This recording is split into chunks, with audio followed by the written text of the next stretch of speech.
Oh, okay mga paps, share ko lang yung ginawa kong seat unlock. Kapag nagpapagas kasi tayo, nangyayari, magsususi tayo dito. Ito, magsususi tayo dyan para ma-open tong seat. No? Kung ginawa ko, naglagay ako ng switch.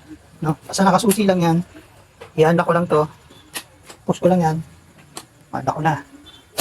Ayan. Unlock ko, hindi ko na kailangan tanggalin pa yung susi para susiyan dito para ma-open ko to. So, medyo hassle kapag nagpapagas eh. Kaya gumawa ko ng paraan para hindi na ako hindi hassle. Dito na lang magpe-press. Tapos, open ko to. Okay na. Papagas na ako. So, yun lang mga paps. Tips lang. Like and share nyo yung video ko. Kapag marami